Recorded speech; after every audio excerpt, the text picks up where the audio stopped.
예, 반갑습니다. 방금 소개받은 조영손입니다.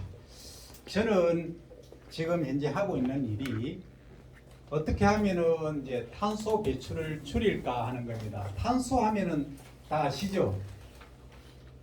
다 모르십니까? 조금 전에 제가 좀 일찍 와서 상당히 이제 행운입니다. 무슨 말씀이냐면 제가 이제 하고 싶은 얘기를 앞에 계신 강사분께서 다 해주시더라고요. 무슨 말씀이냐면 우리가 산업혁명 시작할 때 1800년대 초에 그때 지구의 이산화탄소 농도가 300ppm이었습니다. 지금 이제 거의 416을 지나서 420ppm으로 치닫고 있습니다.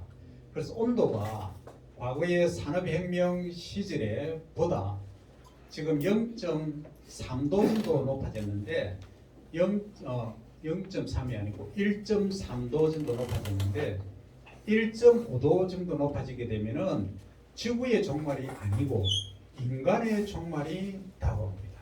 지구는 그대로 있습니다. 단지 우리가 사막이 많이 생긴다든지 농사를 지을 수 없다든지 우리가 인간이 가장 고등한 동물이 살 수 있는 기반이 없어지기 때문에 그렇습니다. 그의 일환으로 그 선은 제가 이제 설명을 다 안 드려도 됩니다. 근데 저는 이제 포커싱이 별을 재배하는데 지금 전 세계적으로 학자들이 특히 별을 재배하지 않는 국가와 학자들이 거의 이제 별은 아시아에서 재배되지 않습니까? 그죠? 거의 80%가 아시아에서 재배됩니다. 중국, 인도가 가장 많습니다. 우리나라는 한 0.8% 정도밖에 안 됩니다. 그런데 별을 재배하니까 문제가 있더라는 겁니다. 지구 온난화에 관해서 어떤 문제가 있겠습니까? 저는 뭐 강의가 아니고 그냥 토론입니다. 별을 재배하는데 지구 온난화하고 어떤 관계가 있겠습니까?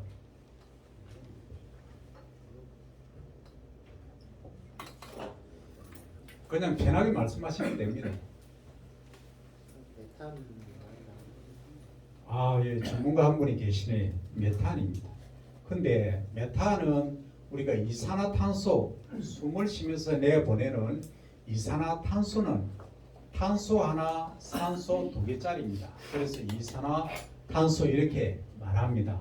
요걸 1이라고 가정하면 별을 재배하면서 이제 논바닥에서 메탄 생성균이라는 게 있습니다. 얘가 소위 이제 산소가 없는 조건, 물이 이제 담겨져 있으면 그걸 현기 조건 이렇게 이야기를 합니다. 이 조건이 되면 메탄이 발생합니다. CO2 이산화탄소가 발생하는 것이 아니고 이게 이산화탄소하고 동일량으로 비교했을 때 약 27배 정도의 지구 온난화를 많이 가져온다는 게 문제입니다.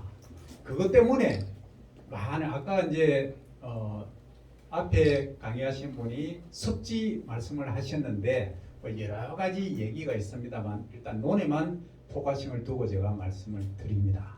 그렇게 하니까 메탄 가스가 발생을 많이 하더라 이 얘기입니다. 실제 많이 하는가 적게 하는가 해보니까 많이 하고 있었습니다.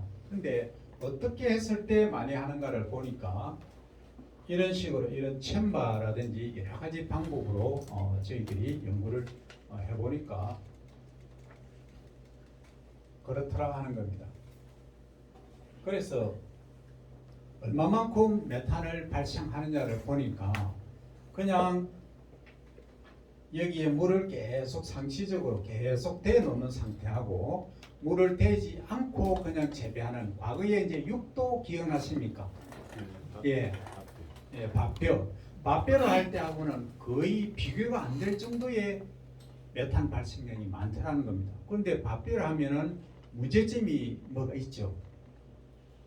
가장 큰 문제점이 뭡니까? 잡초 방제. 제초가 제일 문제지 않습니까? 그래서 저희들이 이제 담수 상태, 물이 담겨져 있는 상태에서 배를 이제 재배를 하는데 시골에 가면 제가 한 가지 여쭙겠습니다. 시작하기 전에 혹시 배를 재배하실 때 중간낙수, 소위 중간 물떼기 하시는 분 손 한번 들어보십시오. 100%다 하십니까? 해야 되죠. 아, 역시 대단하십니다. 그러면 오늘 교육할 이유가 전혀 없습니다. 다 이행을 하고 계시기 때문에. 그래서 이제 실제 저희들이 보고서도 그러하고 연구를 해보니까 어느 정도 메탄 발생을 저감을 하는가를 보니까 약 2주 있지 않습니까? 2주간 중간 물떼기. 중간 물떼기를 통상적으로 언제쯤 하십니까? 7월 초. 예, 정확히 하고 계시네요. 감사합니다. 예, 2주 정도 하면은 메탄 발생량을 약 40% 정도 저감을 할 수가 있습니다. 그리고 3주 정도 하니까 한 60%. 그러니까 4주 정도 하니까 벼 수량이 문제가 됩니다. 그 사이에 비가 한 번씩 와주면 되는데 비가 안 올 경우에 이제 문제가 되는 겁니다. 그래서 2주 내지 3주 정도를 저희들이 추천을 해서 진행을 하고 있는데 이게 왜 하느냐는 이제 이해를 하셨겠죠. 근데 이제 국제적으로 이렇게 얘기가 되고 조금 전에 이제 탄소 그래라는 말까지 나왔지 않습니까? 네, 탄소세, 탄소 그래 또는 RE100 이런 얘기 들어보셨죠? 지금 예, 탄소 많이 배출하면서 생산한 공산물 유럽 수출 못합니다. 그게 우리 현실입니다. 그게 우리 농산물뿐만 아니고 공산품까지 다 지금 전 세계 선진국에서는 다 적용이 됩니다. 뭐 개도국은 어떻게 할 방법이 없으니까 그러한데 선진국은 그렇게 할 수밖에 없습니다. 그래서 지금 우리 정부에서는 추진하는 게 2030년 또는 2050년까지 탄소 제로란 거는 있을 수가 없지 않습니까? 그래서 2018년 기준으로 거의 40% 50%까지 줄이자 하는 겁니다. 그런데 저희들이 지금 연구를 한 결과는 한 70%까지 줄일 수 있겠다. 2050년까지 이 벼 재배에서. 그러면은 자, 벼 제가 이제 이렇게 뒤로 왔지 않습니까? 이제 다시 앞으로 가겠습니다. 자, 우리가 벼를 우리만 재배하느냐? 벼를 여기가 어딘지 혹시 아시는 분 계십니까? 예? 예, 제가 비행기에서 찍었습니다. 어디 좀 보이십니까? 예, 예, 관측지처럼 보이시죠? 예, 미국입니다. 미국 캘리포니아입니다. 캘리포니아州에서 여기 세크라멘토라는 벼 주산지. 그러니까 자포니카 우리하고 똑같은 쌀, 소위 우리 칼로스라는 거 들어보셨죠? 그거 생산한 지대가 여기입니다. 자, 여기를 한번 다 놓고 보시기 바랍니다. 여기에 벼를 재배하는데 미국은 중간낙수 할 수가 없습니다. 왜 그런지 아시죠? 전부 직파입니다. 직파의 제일 문제가 뭡니까?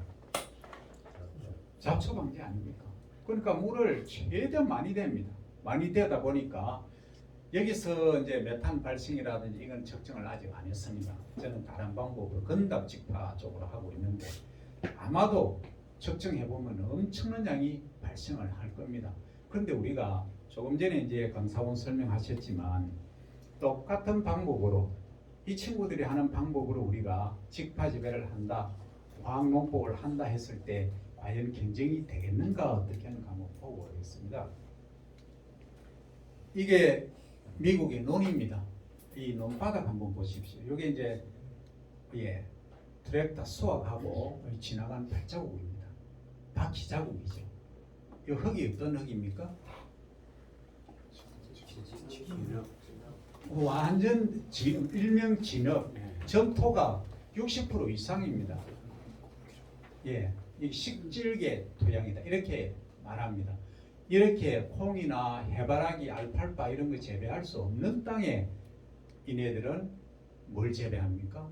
이 벼를 재배를 합니다. 그게 캘리포니아만 약 20만 헥타르 정도 됩니다. 우리나라 논 면적이 얼마입니까?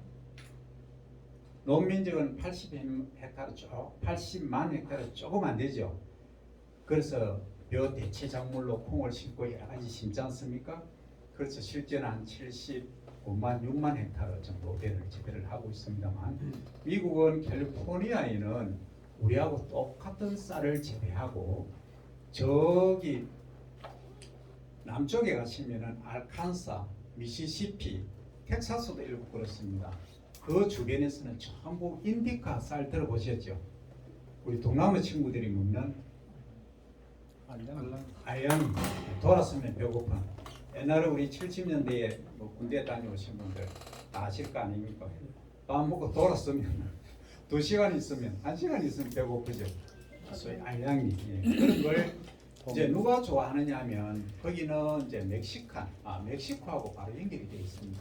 바로 경계니까 거기 수출하기도 하고 일부 이제 미국 남쪽에 사시는 멕시칸 분들을 타켓으로 하고 있습니다. 그러면 여기서 재배하는 이 쌀들은 주로 어디를 타켓으로 하겠습니까? 아시아. 예, 아시아죠. 아시아가 뭐 자포니까 이 쌀을 먹으니까 그래서 이제 우리 교민 약 100만 명, LA만 해도 30만 명 조금 넘거든요. 그 타켓입니다. 그리고 일본 우리가 주 타켓이다 이렇게 보시면 됩니다. 그래서 우리는 MMA 물량, 최소 우리가 수입해야 되는 물량 있죠. 40몇만 톤 있지 않습니까? 그겁니다. 결국 어쨌든 지금 우리가 수출해야 의무적으로 되는 물량이 있는데 그걸 어디서 가져오느냐? 결국 여기서 가져오죠. 그래서 이 친구들이 하는 농법 한번 보십시오. 자, 여기 제가 이거 얘기하기 전에 설명을 하나 더 드리면 우리는 아까 지금 제가 들으니까 친환경 유기농업 이제 쪽으로 말씀을 많이 하시던데 그 대단히 죄송하지만 지금 농 가지고 계신 게 10헥타르 넘으시는 분 계십니까? 5헥타르. 예, 5헥타르 많이 계시네요. 예. 3헥타르 넘으시는 분, 3에서 5헥타르. 예. 그러면 한 절반 정도가 3헥타르 정도 넘는다고 봅니다. 그러면 1헥타르가 가로 100m, 세로 100m죠. 그 뭐 왕복이 아니고 한 바퀴 뺑 논두렁 따라서 돌고 오면은 400m지 않습니까? 그러니까 뛰어갔다 오면 한 1분 정도 걸리겠죠. 숨이 헉헉 차면서. 그걸 이네들은 어느 정도 가지고 있느냐 하면 기본적으로 400헥타르. 이제 뭐 비교가 되겠습니까? 그럼 우리 3헥타르, 4헥타르 가지고 계신 분의 100배, 130배. 예, 한 농가가 그렇게 가지고 있다는 거죠. 그러면 이분들이 친환경 농업을 아까 유기농 말씀을 하셨지만 가능하겠습니까? 절대 불가능합니다. 그럼 우리가 이분들하고 차별해서 가야 될 부분이 뭐겠느냐를 봤을 때 우리는 뭐겠습니까? 친환경 농업, 최종적으로는 유기농업까지 가야 된다. 예, 그게 이제 제가 오늘 말씀드리고 싶은 부분인데 그렇게 가자니 지금 넘어야 될 산이 너무 많습니다. 제가 많은 분들을 만나는데 농약 안 치면은 작물이 안 된다. 다 그러시죠? 그러시지 않습니까? 실질적으로.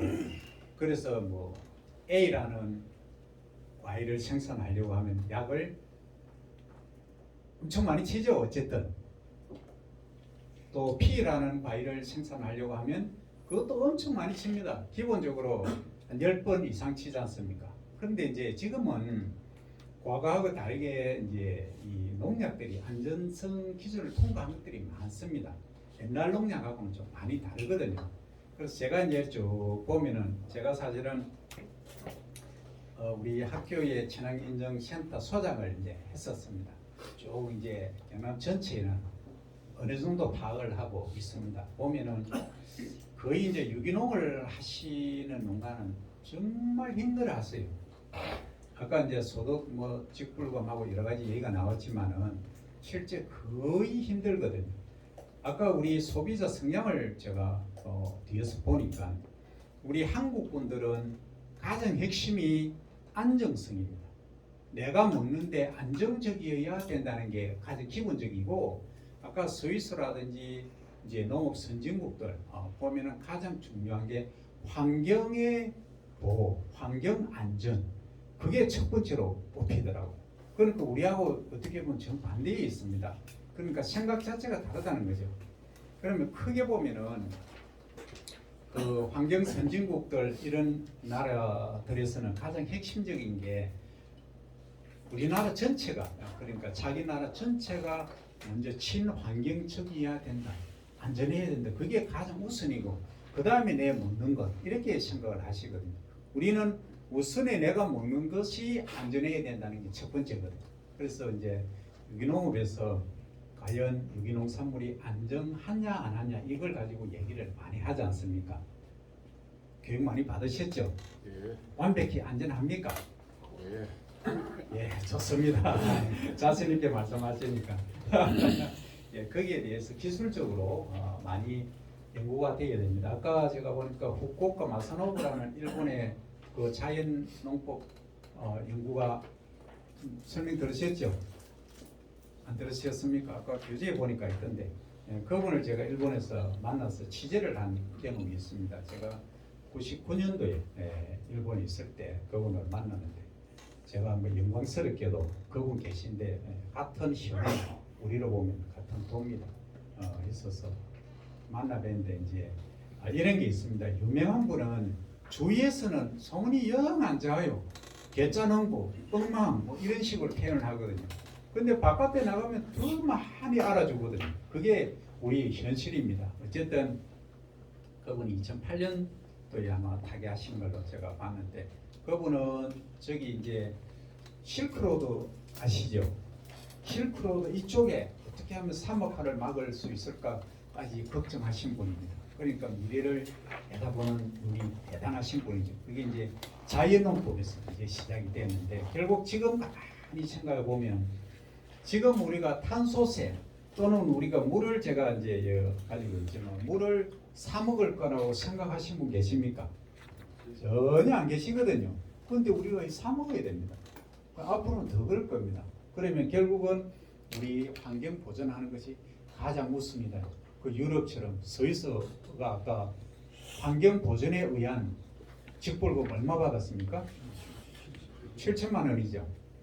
예, 9천만 원 1억 중에 7천만 원을 환경 보존한다고 해서 국가에서 주는 돈입니다. 아마 우리가 소득이 한 6만 불 정도 가면 그렇게 될 겁니다. 지금 얼마 정도입니까? 지금 4만 5천 불에서 4만 2천 불로 좀 많이 떨어졌죠. 앞으로 이제 한 6만 불만 가면은 제가 볼 때는 그게 실현이 가능한데 현실적으로는 많이 좀 깜깜합니다. 어둡습니다. 제가 볼 때는 그렇지만은 우리는 우리의 이제 최선을 또 다해야 됩니다. 자 그러면 얘네들은 농사를 짓는데 한번 보십시오. 이거 무인 헬기 드론이 아닙니다. 묘인 헬기입니다. 이 사람이 지금 타고 있습니다. 이렇게 농사를 짓습니다. 옛날에 이제 많이 기억나시죠? 그 모 대통령께서 서산 간척지에 계셨죠. 그래서 거기에 이걸 가지고 파종을 했지 않습니까? 이걸 가지고 야 한국에 출발해봐 해서 오다가 탁 떨어졌죠. 대통령 되자마자. 그래서 제가 그때 농촌진흥청에 있을 때인데 이제 계획서를 수립해야 되죠. 저는 안 됩니다 했습니다. 우리 이제 과장님 통해서 실장님 왔는데 저 박사 왜 안 되는데 우리나라는 일단 전봇대부터 다 뽑아야 가능합니다. 이 비행기가 뜨는데 기본적으로 3km, 4km는 가야지 100m 가서 다른 논이고 200m 가서 전봇대 하나 있는데 가능하겠습니까? 불가능하거든요. 아까 제가 말씀드렸지 않습니까? 우리는 기본적으로 1.3헥타르 농지, 논은 지금 한 평균적으로 조금 많아서 3헥타르 가까이 가고 있습니다. 미국은 400헥타르가 넘습니다. 이게 불가능하거든요. 그래서 우리하고는 전혀 다른 개념으로 접근을 해야 된다. 이게 한번 보십시오. 이렇게 농사를 짓고 있습니다. 근데 우리는 이제 차별화해야 된다 해서 나온 게 뭡니까? 이거 혹시 기억하시는 분 계십니까? 예, 아시네. 잘 모르시는데 이 자원형입니다. 과거에는 이게 나물로도 해 먹고 이렇게 했었는데 이게 상당히 좋은 이제 소위 녹비 작물, 풋그름 작물이라고 합니다. 요즘은 그래서 이게 이제 꽃이 피고 나서 싹 갈아서 이렇게 환원시켜주면 질소 비료 공급 효율이 아주 좋고 또 여기 보시면은 여기 그 전남에 가면은 나비 축제 하는데 아시죠? 이 한평 나비 축제에 1년에 방문객이 얼마인지 아십니까? 30만 명이 넘습니다. 연간 방문객이. 이 시작한 게 이게 자운형부터 시작을 한 겁니다. 그래서 이제 나비하고 이렇게 어우러져서 이제 진행이 돼서 그만큼 큰 축제가 되었습니다. 그래서 여기 오신 분들도 그 마을의 거의 다 리더 분들이시니까 한번 생각해 보시기 바랍니다. 지금 이제 요즘 치유농업 들어보셨습니까?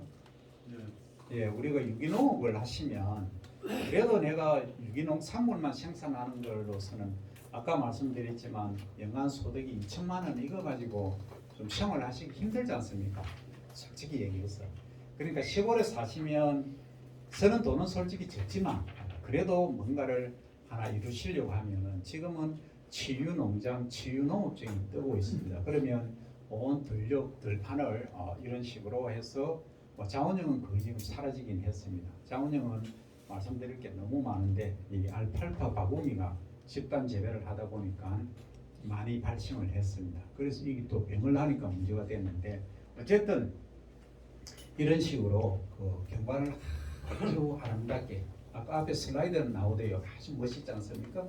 그런 식으로 해서 치유농장 도시민들이 특히 이제 스트레스 많이 받는 분들이 시골에만 우리 동네만 한번 다녀만 가시면은 치유가 되는 치료하고 치유하고는 좀 개념이 다르죠.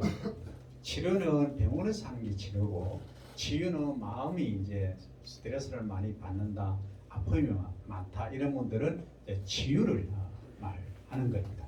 자, 그래서 이제 치유할 수 있는 걸 제공을 한다는 거죠. 자, 그 다음에 요거 뭐 하는 건지 혹시 아십니까?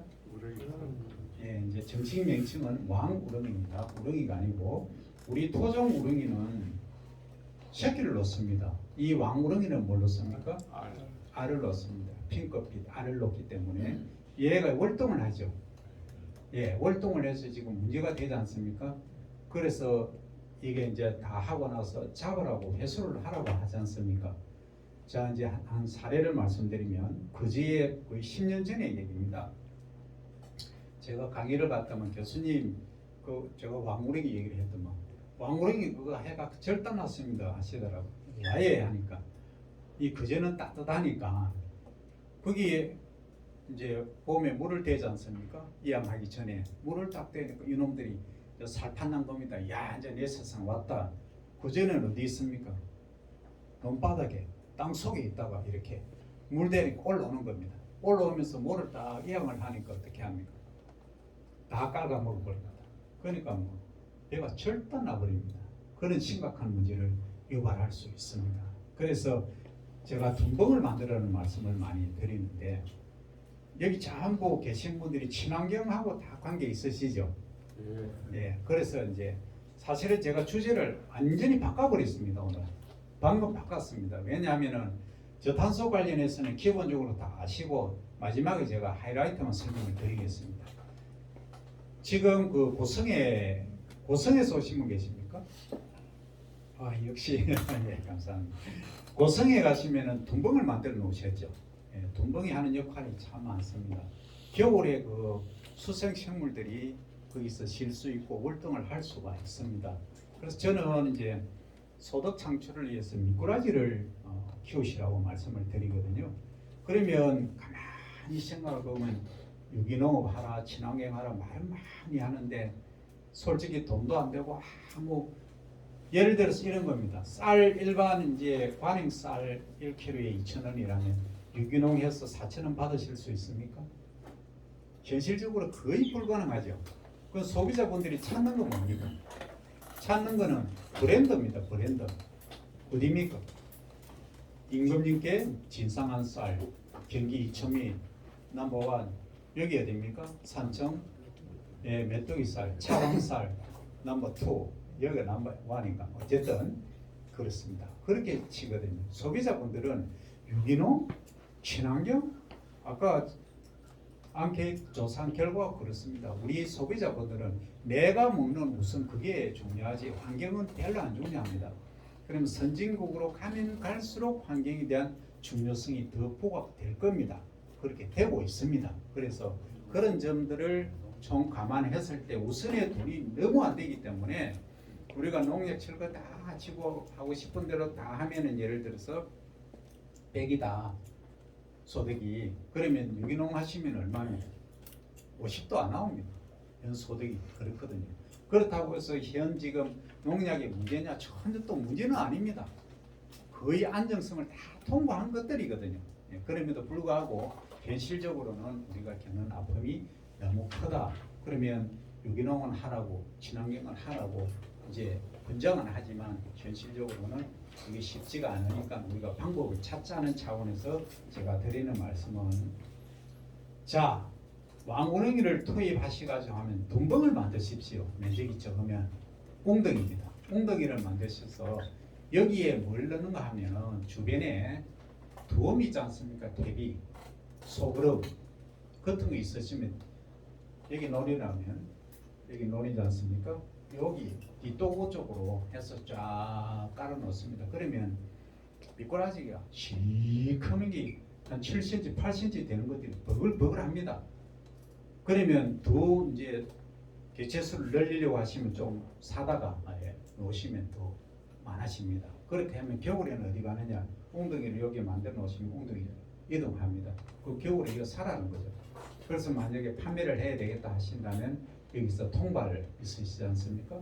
통발을 구멍을 조금 크게 해서 큰 놈들은 못 빠져나가고 작은 놈들은 얼마든지 왔다 갔다 할 수 있게끔 해서 하시면 함께 고부가가치를 창출할 수 있다는 거예요. 근데 그게 해보시면 현실적으로 어렵거든요. 제가 농가에 가만히 보면 지금 우리 이제 전부 기계로 다 하지 않습니까? 기계로 뭐 예를 들어서 트랙터 75마력 보통 쓰시죠. 그 다음에 또 뭡니까? 이항기 뭐 8조 요즘까지 쓰지 않습니까? 그 다음에 또 뭡니까? 콤바인 뭐 다 하시죠. 그러니까 뭐 그냥 한 번에 다 해결을 하는데 실제 그러고 나서 뭐 하십니까? 저는 그게 궁금하더라고요.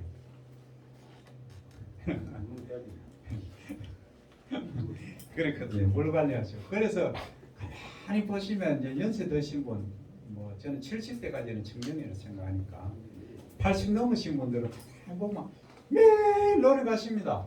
하실 일도 없는데 뭐하러 가십니까? 물대로 가시거든요. 내 논에 물이 있는가 없는가, 물 없으면 항상 뭡니까? 이 파서 물길 파서 내 논에 물 넣는 게 일입니다. 하루 종일 그게 일이거든요. 가시도 안 합니다. 계속 앉아 계시거든요. 그래서 그렇게 하시지 말라는 겁니다. 그러면 그것만 해도 그거 하시지 말고 연습 되신 분들은 뭐 하시느냐? 요즘 시골에 게이트볼도 있고 뭐 그라운드 골프가 많이 있지 않습니까? 그 노인정에 앉아서 이제 그거 하시지 말고 그런 데 가시면 얼마든지 여가 시간을 활용하실 수가 있습니다. 그래서 이제 논물 되시는 분들을 위해서 제가 말씀을 드리고자 합니다. 여기서 이제 친환경 농업을 이렇게 실천하고 있다 하는 거. 애들이 이렇게 해맑게 좋아하고 있다. 이걸 이제 보여드리고, 예, 자 여기 보시면 이런 것도 있습니다. 이거 이해가 되십니까? 예? 이거 뭐 어떻게 보면 제정신이 아니죠. 예, 뭐 소위 정신이 얼굴로 바뀌는 사람이 이거 하겠습니까? 그래 잘 되네. 잘 됩니까? 진짜 잘 돼 있네. 예. 논두렁을 세면을 해놨는 거. 예, 논두렁은 이제 세면 해놨는데 많습니다. 여기 한번 보십시오. 잘 썼지, 이모 잘 돼 있죠. 그러니까 우리가 지금 생각을 바꾸지 않으면 안 됩니다. 전부 생각이 지금 기존 관념에 사로박혀서 지금 하고 있거든요. 그러니까 친환경 농업을 한다, 유기농업을 한다, 그 저투입 농법을 한다 하지만은 실제 한번 보십시오. 이게 아까 저 앞에 사진에 한 분이 식물체를 들고 뿌리가 얼마나 길었습니까? 키보다 더 크죠. 예, 그 중에서 가장 큰 게 알팔파입니다. 알팔파는 키가 뭐 1.2m, 1.3m 정도 되는데 뿌리가 1.5m까지 내려갑니다.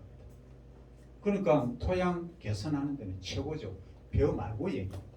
그래서 벼에서는 이렇게 하면 문제점이 있습니다. 어떤 문제점입니까? 물건. 예, 물관입니다. 이렇게 하면 무경운 하시면은 배수가 겁나게 잘 됩니다. 그러니까 물 감당이 안 됩니다. 오늘 물 되는데 내일 가면 물 없습니다. 예. 그러면 이게 현실적으로 불가하지 않습니까? 어떤 데서는 불가합니까? 자갈로. 예, 자갈론 배수가 잘 되는 데는 이거 하시면은 물 감당이 안 됩니다. 그러면 어떤 데서 하시면 좋겠습니까? 예, 그러면 이제 일명 물이 안 빠지는 배수가 안 되는 데는 이걸 도입하시면 됩니다. 그 방법은 제가 다 설명 못 드리니까 제가 유튜브 다 올려놨으니까 보시기 바랍니다. 자, 그렇게 하고 여기 한번 보시기 바랍니다. 여기 이제 요렇게 해서 여기 이제 무경량인 겁니다. 그래서 30을 지나니까 어떻습니까? 이 백로들이 막 날아다닙니다. 이거는 친환경 그 자체입니다. 날아다니고 어떻습니까? 뭐 그대로 잘 쓰이죠. 예, 이렇게 잘 자라고 있다. 친환경 농법의 하나로 제가 설명드립니다. 또 하나, 자 이제 우리가 농약을 많이 치느냐 적게 치느냐는 결국은 건전하게 키우느냐 불건전하게 키우느냐지 않습니까? 그러면 요게 뭘로 보이십니까? 하얀 게? 예, 규산질 비료입니다. 혹시 규산질 비료 시험하시는 분? 논에 확실히 다 하십니까? 좋습니다. 그러면 본인 논의 규산질 함량을 알고 계신 분 한번 들어보십시오. 300만 7년 그냥 한 3년에 한 번쯤 이래 대체 50. 예. 과거에는 4년에 한 번씩 정부에서 보조해주면 그 지원해주면은 저쪽에 재놨다가 뭐 그지 뭐 물막이로도 쓰고 뭐 너무 무너지면 뭐 그로도 쓰고 뭐 다양하게 하셨지 않습니까? 그런데 실제 이제 정부에서 우리 농촌진흥청 연구 결과는 이게 논에서 130에서 180 ppm 정도 되면 이게 배식률이 아주 좋습니다. 병발생을 적게 합니다. 근데 이제 우리 경남도에서 지금 조사 결과에 의하면 100 ppm 넘는 곳은 시설 재배지라든지 일부 제외하고 거의 80 얼마, 90 요 정도 사이거든요. 그럼 규산질 비료를 제대로 시용을 안 하고 있다. 그러면 이 기비로 만약에 시용할 수 없으면 어떻게 해야 됩니까? 아니 보니까 영 시들시들은 좀 그렇고 이 수강 태세 잎이 쭉 늘어지가 힘이 없다 하면 어떻게 하시겠습니까? 농약 짓듯이 예, 연민십이거든요. 예, 요즘은 이제 연면 시비하는 거 액상으로 또 많이 나오지 않습니까? 예, 최악의 경우에는 최악은 아닌데 그런 경우 생각하셔야 됩니다. 왜냐하면 지금 벼 재배하실 때 가장 문제되는 게 뭐 있습니까? 친환경 하실 때? 문제는 병충해지는 병충해. 예, 병충해져서 어떤 병입니까? 홍명나무 예, 황명나무. 뭔노른지. 예, 이제 말씀 나온 대로 제가 진행을 하겠습니다.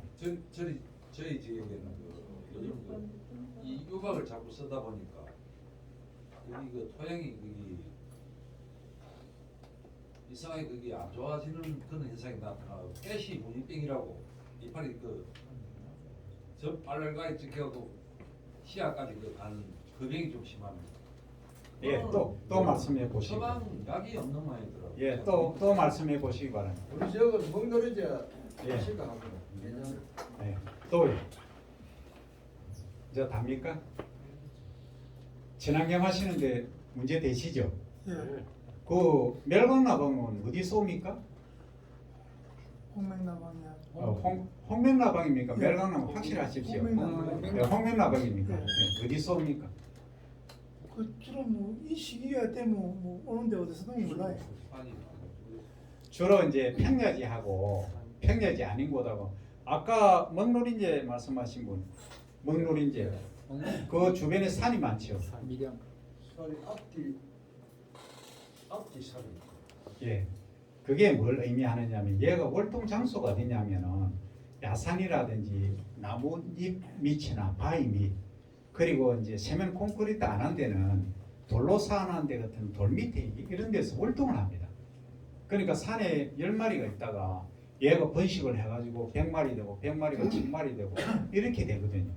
그러니까 먹노린제가 그것만 문제가 아니고 얘가 줄기를 쫙 빨아먹지 않습니까? 재배가. 그럼 위에 말라가는 거예요. 나라에 보호해야 돼요. 네, 말라가 버립니다. 그래서 얘를 채취를 하시려고 하면은 산간지 이제 산에 가서 풀 다 뜯을 수는 없지 않습니까? 그 논두렁이 있지 않습니까? 논두렁에 풀 베는 거 그거라도 잘 관리를 하시기 바랍니다. 예, 그거라도 하시면 더 줄어들고 또 이제 재배법에 있어서는 어떻게 하시겠습니까? 얘 지금 나온 얘기는 전부 뭡니까? 충이죠. 예. 홍명나방하고 깨시무늬병은 따로 말씀드리고 얘들은 어떻게 하겠습니까? 그 친환경 제재에 있습니다. 근데 제가 들어보니까 친환경 제재 쳤는데 효과가 별로 없다. 야, 교수님 야, 쳤는데 한 일주일 전에 또 쳐야 됩니다. 이런 말씀들을 하시거든요. 이 친환경 제재 자체가 그렇습니다. 친환경 자재가 엄청 톡하면 친환경 제재가 안 되거든요. 예, 그거는 방법이 없습니다. 그러면 우리가 어떻게 해야 되는가? 건전 재배를 하셔야 됩니다. 건전 재배. 가장 기본적으로 제가 왜 이걸 넣어놨겠습니까?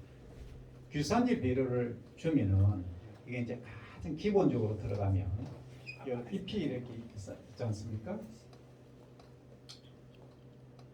이렇게 잎이 있습니다. 이거는 풀밭인데, 자 잎이 여기 있으면 잎 조직에 가장 기본적으로 세포라고 있습니다. 식물 세포는 세포 백이 있고 동물 세포는 세포 백이라는 게 없습니다. 세포 백을 구성하는 게 뭐냐면은 가장 기본적으로 바깥에 움직이지 못하게끔 단단하게 조직을 구성하는 겁니다. 그러니까 이게 이제 섬유질인데 셀룰로스, 헤미셀룰로스, 리그닌 요 세 가지거든요. 근데 요게 많다는 겁니다. 많다는 것보다는 요 조직 자체를 단단하게 만들어주는 게 규산의 역할입니다.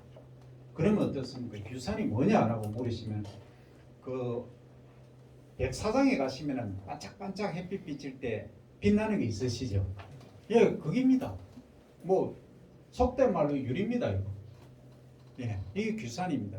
그게 이제 액화되어서 흡수되어서 고기에 이제 잎에 딱 붙어 있으니까 잎이 축 늘어지는 것도 방지하고 잎이 빳빳하게 서서 서면 어떻습니까? 일단 벌레가 뭉갑습니다.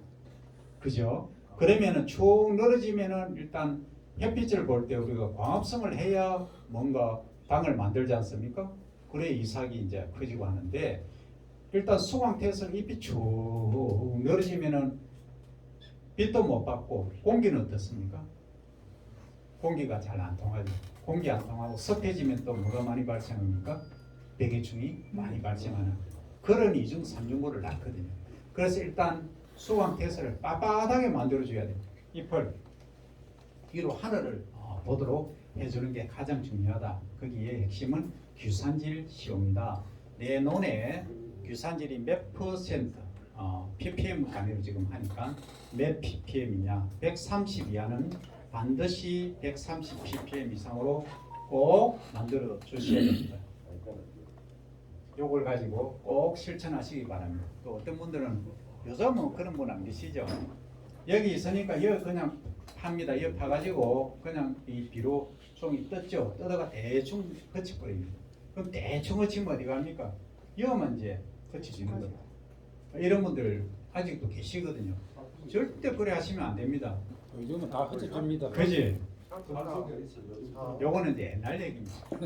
여기 여기 계신 분들은 그러실 분들이 안 계시고요. 혹시나 이제 나도 트랙터도 없다, 빌릴 데도 없다 하시니까 대충 이래 하시는 분 혹시 계실까 싶어서 이 유튜브 또 보시는 기농하시는 분들도 제가 염두에 두고 말씀을 드립니다. 꼭 균형 시비를 하셔야 됩니다. 전면에 고르게 잘 뿌리시는 것이 가장 중요하다. 그러면 요건 뭐냐면 그렇게 규산질 비료를 사용하니까 질소를 조금 더 줘도 되더라. 그렇다고 질소 많이 주시면 안 됩니다. 그러면 단맛이 어떻게 됩니까? 예, 미질이 떨어집니다. 단백질 함량이 많기 때문에 예, 맛이 없어요. 많은 분들이 이게 고민을 많이 하시거든요. 내가 질소를 한 움큼만 예를 더 주면은 수량이 더 증가하는데 이 친환경 때문에 이걸 못하고 있다. 이런 머릿속으로 다 생각을 하시잖아요. 다 알고 계시니까 잎색이 영 짙은데 이걸 뭔가 좀 더 줘야 되는데 가슴이 아프죠. 그렇지 않습니까? 가슴이 아픕니다. 그런데 그걸 참아야 되는데 어떻습니까? 그런 문제가 이제 발생을 하니까 그렇긴 한데 그러면 뭘로 대치를 하시겠습니까? 영양제. 그 이제 영양제가 가장 좋은데 또 돈이 드니까 그것도 제가 추천드리기는 뭐 하고 그 영양제 쓰시면 좋습니다. 그래서 싸고 좋은 영양제가 어디 있는지 저는 모릅니다. 모르는데 그건 알아서들 하시고 일단은 우선적으로 내 토양을 비옥하게 만들어야 됩니다. 가장 기본이 지금 우리가 이제 벼를 생산하고 나면 볏짚이 남지 않습니까? 볏짚을 어떻게 하십니까? 다 환원시키십니까? 소. 다양하시죠? 예. 그 뭐 소사료로 그죠? 공포 사일리지 만들어서 뭐 축산하시는 분에게 보통 한 막기라 그러죠? 한 막기 35,000원, 뭐 만원, 많은 데는 큰 거는 뭐 6만 원 이렇게 하시죠. 보통 그렇게 파시지 않습니까? 예, 그렇게 이제 하시는데 그러면 걔가 소가 먹고 어디로 갑니까 결국은? 오늘 예, 대비가 돼서 논으로 올라가십니까? 그럼 우리나라 논 토양이 지금 평균 유기물 함량이 몇 프로인지 혹시 아십니까? 본인의 논 유기물 함량 토양 분석 다 하셨죠? 예, 몇 프로입니까? 예, 아셔야 됩니다. 이걸 이제 예, 여기 이제 다 지도자분들이시니까 내 논에 유기물 함량 그리고 규산 정도는 기본적으로 아셔야 됩니다. 유기물은 최소한 2%를 넘어야 됩니다. 그 2.5%, 3% 정도 되면 좋은데 그 3% 되는 논이 별로 없습니다. 그래서 결국은 이게 소한테 갔던 애가 다시 돌아와서 여기 다시 돌아와야 됩니다. 돌아와야 되는데 이게 안 오고 너무 집에 가버리는 순간 이건 토양은 황폐화 되는 겁니다. 그러면 아까 이제 가시 문의병 말씀하셨죠? 예. 예, 가시 문의병 가장 기본적인 원인은 뭐냐면 미량원수 결핍입니다. 그 미량원수는 제가 뭐 강의 갈 때마다 많은 분들이 똑같은 말씀하시거든요. 그 유박만 시용해서 그런 게 아니고 유박이 문제가 아닙니다. 지금 우리가 아까 소로리에서 출토된 그 뱁시 타나미가 17,000년, 15,000년 얘기하지 않습니까? 그러면 우리가 역사적으로 보면은 벌써 이제 사만 시대 때부터 그러니까 약 2,500년 전부터 마한 진안 배난의 저기 저수지가 발견됐지 않습니까? 저 밀양에서 오신 분 계십니까? 예, 밀양의 저도 고향이 밀양입니다, 참고로. 그 밀양에 가시면 그 수산지 있지 않습니까? 예, 그게 사만 시대 때 만들어진 겁니다. 저 혹시 김제는 안 계시죠? 김제는 백골제라고 있지 않습니까? 예, 그것도 충청도 있지 않습니까? 제천의 어림지. 요 세 개가 벌써 2,500년 전에 우리가 배를 재배했다는 겁니다. 그럼 지금까지 배를 계속 재배해 오고 있지 않습니까? 그럼 논이 어떻게 되겠습니까? 그 논이 필요로 하는 작물이 특히 배가 필요로 하는 양분이 몇 가지입니까?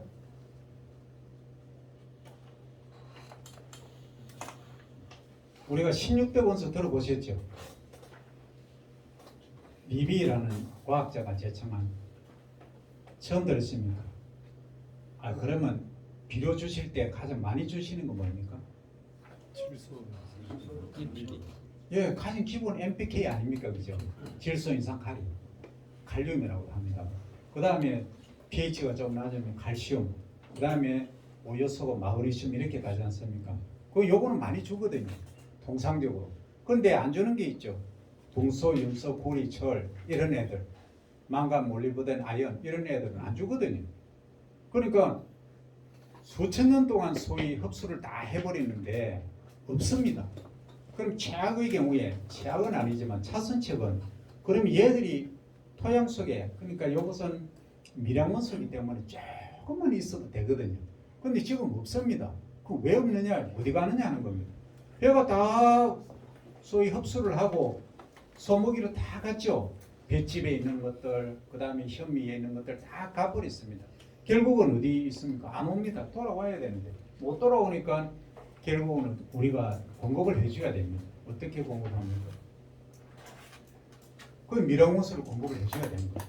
그걸 정 안 되면 옆에 있는 산에 있는 흙이라든지 이런 참신한 흙을 가져와서 예, 옮기는 객토라도 해야 됩니다. 깊이가리라든지 예. 그 지금 이제 회장님 깊이가리 말씀까지 나오시는데 깊이가리는 왜 합니까? 밀어서 끌어올리기 위해서. 그렇지. 미라운서가 밑으로 내려가는데 자꾸 밑으로 내려가는데 밑으로 내려간 있는 놈들 뒤집어서 위로 올려주는 거죠. 그러시면 그게 일단 해결이 되는 겁니다. 예. 그래서 깊이가 그럼 몇 센치 어떻게 해야 되는가 질문 없었습니까? 밑에 항톡이 올라들어갈 거예요. 상당히 어려워요. 보통 저게 우리가 깊이가리를 이제 논을 기운하는 깊이가 보통 16, 17cm로 보는데 그 이상을 갈아야 돼. 예. 뭐 회장님은 15, 6cm 이상 갈아야 된다 하시고, 자 제가 이제 우리가 그래도 뭐 리더분 회장님들 아니십니까? 제가 이제 정확하게 개념을 집어 드리겠습니다. 요게 잘 보시면은 논에 배수가 잘 안 되는 경반청 들어보셨습니까? 우리 옛날에 제가 농고를 나왔거든요. 농고를 나왔는데 제가 농고 때 배운 게 하루에 배수되는 거, 투수되는 게 2 내지 3cm였습니다. 정확히 제가 기억을 합니다. 물이 하루에 투수되는 게 땅속으로 들어가는 게 지금 몇 밀인지 아십니까? 지금 2, 3mm밖에 안 됩니다. 10분의 1로 줄었다는 거죠. 그럼 그 원인이 어디 있냐 하는 겁니다. 지금 대형 기계를 쓰고 여러 가지 막 물르지 않습니까? 그 압박이 다 되어 있습니다. 그 한 좋은 사례가 있지 않습니까? 하만에 쏘신 분 계십니까? 예. 하만에 가장 이제 작물로서 수익이 많은 게 수박. 수박이시죠. 수박의 90년대에 가장 문제됐던 게 뭡니까? 수박 시드름증이죠. 예. 시드름증 발생하니까 잎이 시들어가고 줄기가 막 갈라지고 하니까 덩굴 쪼긴병, 뭐 잎 마른 병, 그 원인을 못 찾습니다. 결국은 어디서 왔습니까? 배수. 예, 배수입니다. 위에는 물을 막 땅이 마르니까 물을 계속 줬거든요. 줬는데 이놈은 물이 계속 줘도 마르는 거예요. 잎이 시들시들하니까 계속 물을 준 거죠. 그래서 이제 토양학자가 어떻게 했습니까? 삽을 딱 한번 파보니까 어땠어요? 밑에 물이 흥건하게 보이겠어요. 물이 밑으로 안 빠집니다. 그러니까 논에 거의 수박을 논에 재배하시죠. 그러니까 그런 문제가 발생한 거예요. 그게 경반층이거든요. 그래서 자세히 보시면 이제 교육 마치고 내일 오전에 마치시고 가시면 내 논에 가서 삽을 갖고 쫙 한번 보십시오. 팍 이래 파시지 말고 쫙 내리면서 파시면서 딱 떠내고 회색 반문이 회색으로 딱 이렇게 뭔가가 있는 게 있을 겁니다. 그게 세멘토가 된 겁니다. 그게 있으면 다져져서 물이 안 내려갑니다. 그렇게 되면은 결국은 아까 밀양원소 뭐 말씀을 하셨는데 거기 다 모여 있습니다. 그 위가. 그런데 지금 뿌리는 어디까지 내려가느냐 하면 아까 회장님 15, 6cm 정도 간다고 하시는데 실제 한번 가보십시오. 가면 거의 이제 트랙터에 로타리 전기 달고 가지 않습니까? 몇 cm 정도 개문될 것 같습니까? 15cm 안 내려갑니다. 예? 5cm는 조금 더 되고요.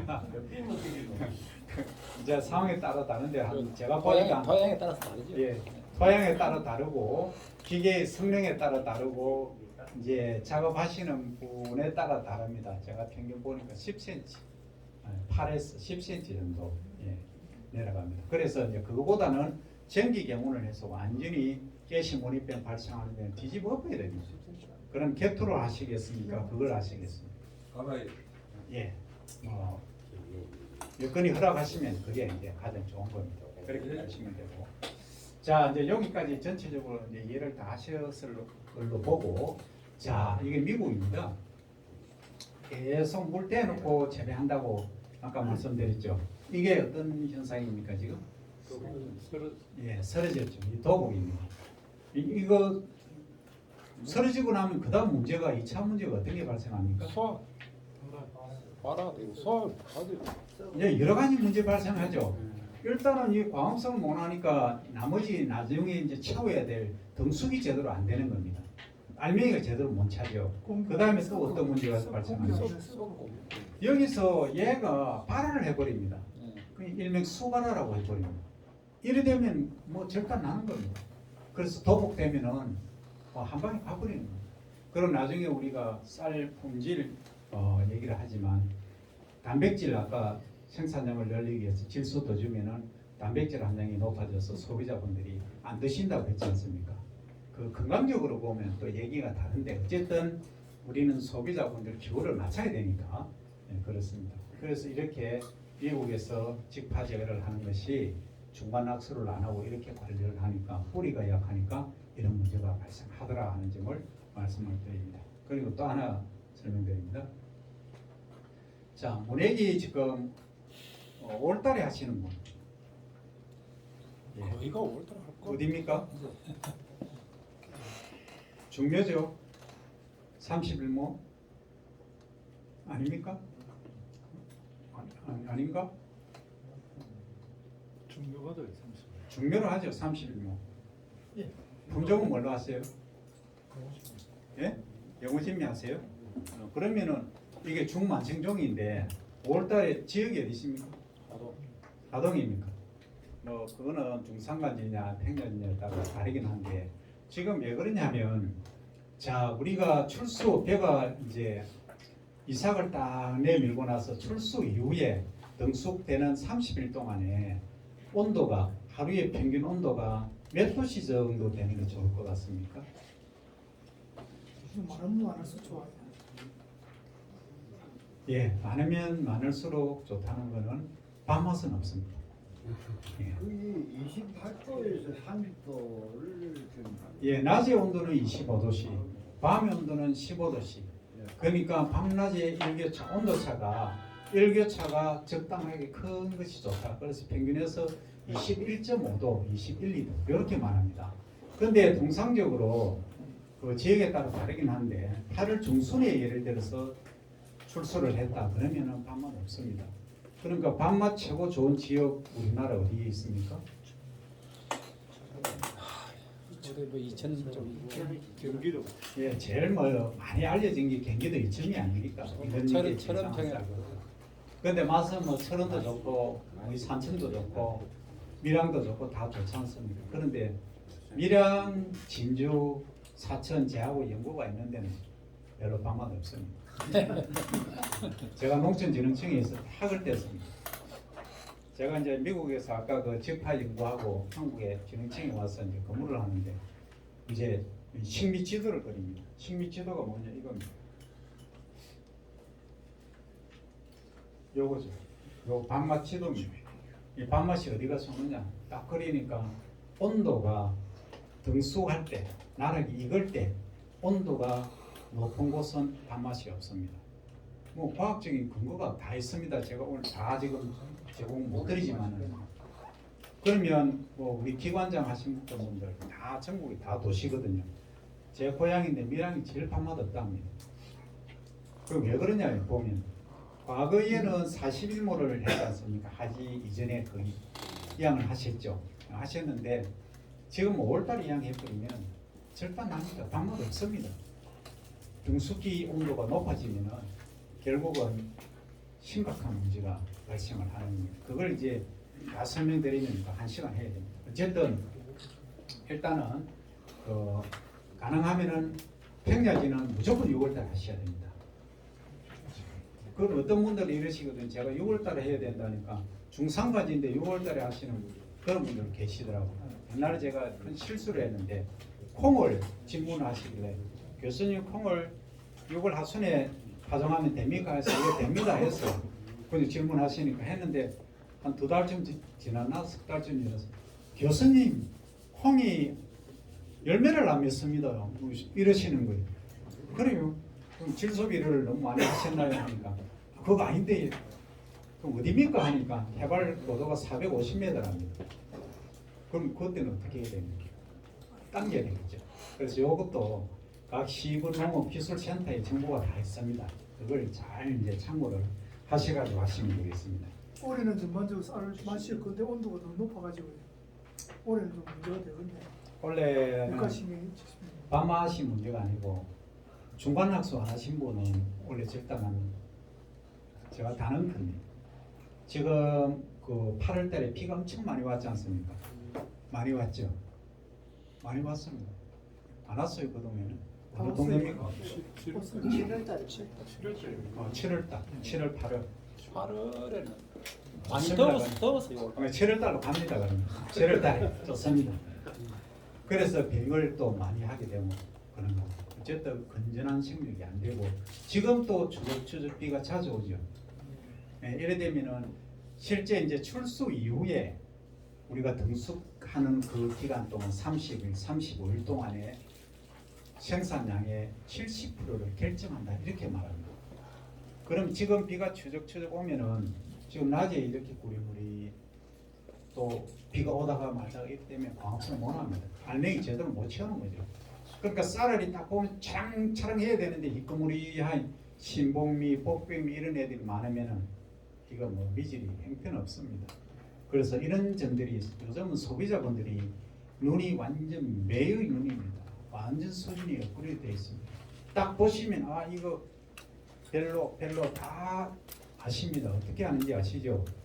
우리가 거기 볼 수 있도록 딱 3cm 직경에 투명한데 만들어 놨지 않습니까? 딱 보시면 아 요거 야 동알미가 많네, 신복백미 많네, 이거는 또 분상질이 많네, 완전 미율이 적네 다 아십니다. 안 먹어봐도 다 압니다.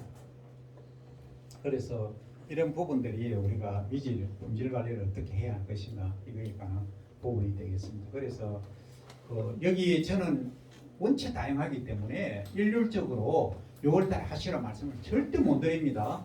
그래서 중산간지라든지 추운 지역은 또 얘기가 다릅니다. 품종에 따라서 다르고 그래서 그 점을 참고하셔서 하시기 바랍니다. 자 그리고 이제 소득을 좀 높이시려고 하면 이런 식으로 6차 산업 쪽으로 가셔야 됩니다. 특히 우리 그 친환경 농업 하시는 분들은 쌀 자체가 돈이 정말 안 됩니다. 안 되기 때문에 이 6차 산업 쪽으로 가시면은 충분히 힘을 모아야 되기는 합니다만 가능성이 더 높다. 그래서 한 가지만 제가 말씀드리면 혹시 당뇨 있으신 분 계십니까? 아 역시 안 계시는군요. 그러면 그냥 갑니다. 특히한 이성분. 말을 못하지. 그래. 공개적으로 또뭐 아니 그 병원 아닙니다. 병원 자랑하셔야 됩니다. 이건 잘할 때가 있지. 자 이제 간단히 말씀드립니다. 자 첫째 밥을 흰쌀밥 드시면 안 됩니다. 현미 드시든 발화 현미를 드셔야 됩니다. 연세 드신 분들은 현미도 안 좋습니다. 왠지 아시죠? 현미가 독성이 있잖아요. 예, 그게 이제 결국 피틴이라는 건데 그 성분들이 우리 관절을 구성하고 뼈를 구성하고 있는 것 같이 배설이 됩니다. 그러면 뼈가 약해집니다. 연세 드신 분들, 뼈가 영구히 약하신 분들 됩니다.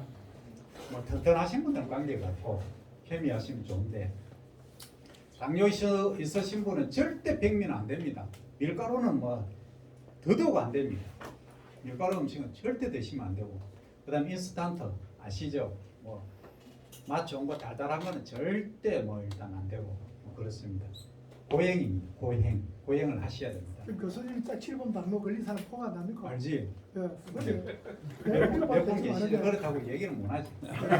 어쨌든 이게 주의해야 됩니다. 아니 진짜 주의해야 됩니다. 그리고 어떻게 하시냐면 요 그대미라고 있지 않습니까? 그대 배암이 배가 크죠? 신운이 실제 쌀의 양분은 어디에 있느냐면 요 배에 다 있습니다. 배에? 예. 우리 그 노란색 띄는 거 있지 않습니까? 여기에 다 있습니다. 양분이 쌀룬. 66%다 있습니다. 쌀룬에 쌀룬. 예. 그런데 우리 도정하면 어떻게 합니까? 다 깎아내기. 예, 깎아내 얘 어디로 갑니까? 소주죠. 예. 저는 곰뱅이를 하니까 곰뱅이 사료로 갑니다. 저는 그렇게 소살 씁니다. 잘지. 어쨌든 손은 뭐 살이 뭐 풍성풍성 찝니까? 뭐잘 찌겠죠. 제일 좋은 거 같아요. 그렇습니다. 그래서 우리가 너무 참 당뇨 환자들은 또 하셔야 될 게 밥을 천천히 드시고 밥을 드시면서 침을 섞어야 됩니다. 침 속에 아밀라즈라는 그 아밀로스를 분해하는 효소가 있습니다. 분해시키면 췌장에서 덜 힘듭니다. 근데 또 당뇨 환자분들은 딱 저녁 식사로 나중에 가보십시오. 어떤 특징이 있냐면 엄청 빨리 드십니다. 한 5분 만에 다 드십니다. 그런 분들은 100% 당뇨입니다. 왜 그런지 아시죠?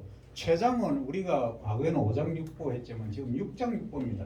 췌장은 안 보이니까 뭐 그거 하죠. 근데 췌장 낮보다 가는 순간 어떻게 됩니까?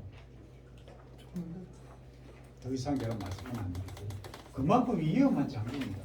그러니까 췌장이 인슐린을 만들어서 당을 분해해야 되는데 이분이 내 주인이 엄청나게 막 빨리 드시는 거예요. 그러니까 췌장이 내가 공장도 아니고 그지 엄청 인슐린을 만들어내야 돼. 그럼 췌장이 망가지는 겁니다.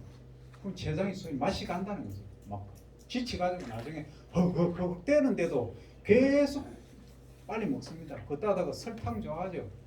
코카콜라 예를 들어서 콜라 얘기한 건데 설탕이 얼마나 많은지 아시죠? 벌컥 드십니다. 췌장 죽어라 하고 지금 얘기하고 있는 거예요.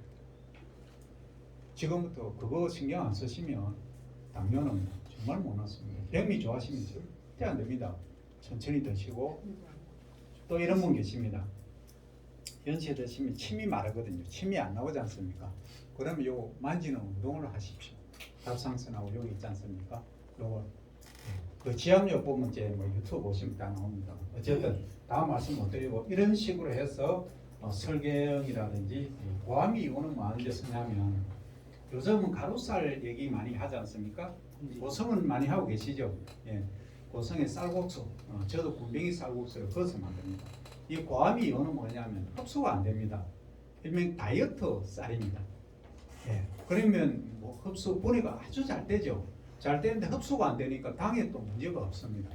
이게 얼마나 좋은 지금 무기입니까? 우리들 입장에서 보면은. 그래서 이 지금 쌀이 55kg 정도 1인당 소비를 하는데 밀가루는 35kg입니다. 지금 좀 있으면 잘못하면 역전될 수 있습니다. 그러면 이런 걸로 대처를 해가지고 우리가 쌀 소비량을 또 늘리고 이것은 또 친환경하기도 사실은 좋습니다. 어쨌든 그거는 다음에 또 기회가 되면 설명을 드리고 이런 식으로 해서 다양하게 이렇게 하실 수 있다는 겁니다. 자, 그 다음에 떡을 하실 수도 있고 가공 쪽으로 가시기를 말씀드리고 제가 이제 결론을 말씀드립니다. 자, 이 중간 물떼기 다 하고 계신다니까 간단히 하겠습니다. 얼마나 하느냐면 2주간 하시면 됩니다. 그런데 언제 하느냐 하시면 날짜는 잘 모릅니다.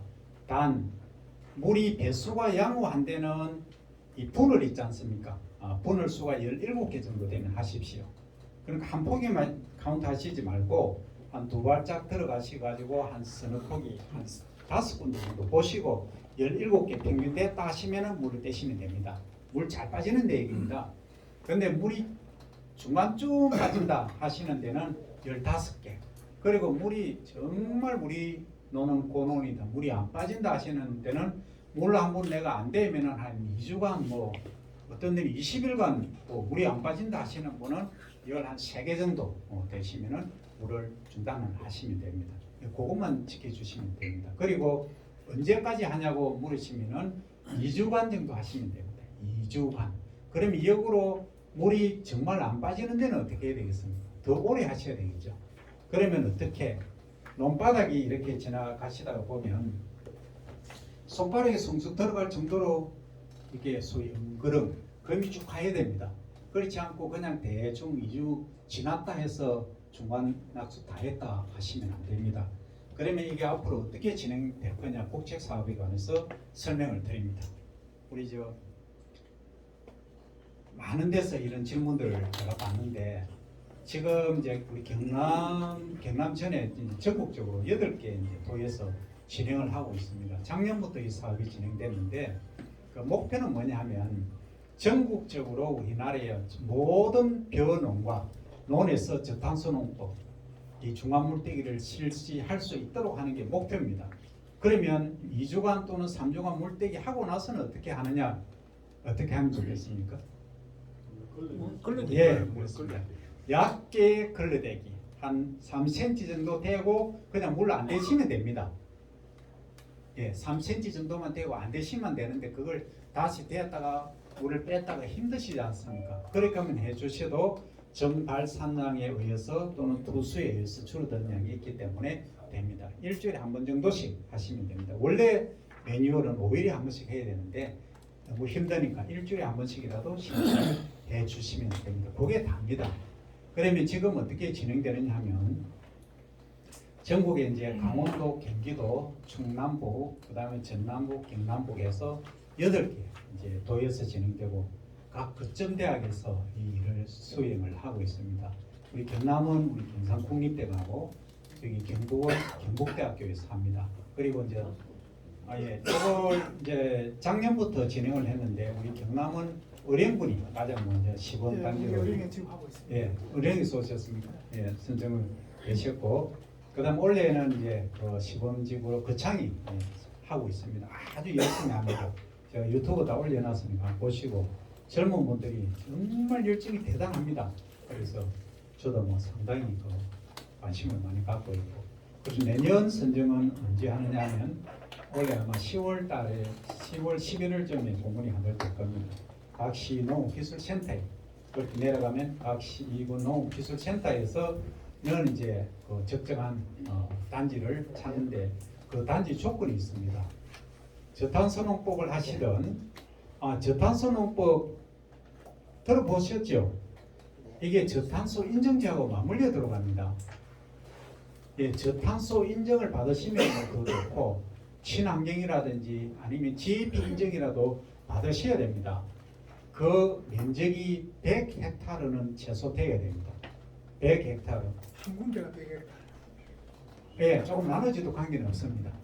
근데 예를 들어서 뭐 여기 있고 50km 떨어지는데 이래야면 안 되고 그 주변에 이웃이해서 100헥타르. 한 개 구에는 뭐 약간 떨어지고 20-30km. 한개 면을 하셔야지 한 개 분하시면. 우리 어린 한개 구에는 예, 국유에서 하고 있으니까 그런 식으로 하시면 됩니다. 국유는 이미 하고 있으니까 관계가 없고요. 그래서 이제 지금 사천시에서 관심을 많이 또 갖고 계시고 밀양시에서도 관심을 많이 갖고 계신 걸로 알고 있습니다. 그래서 제가 드릴 수 있는 말씀은 여기까지고 혹시 이제 질문 또는 건의 있으시면 하시기 바랍니다.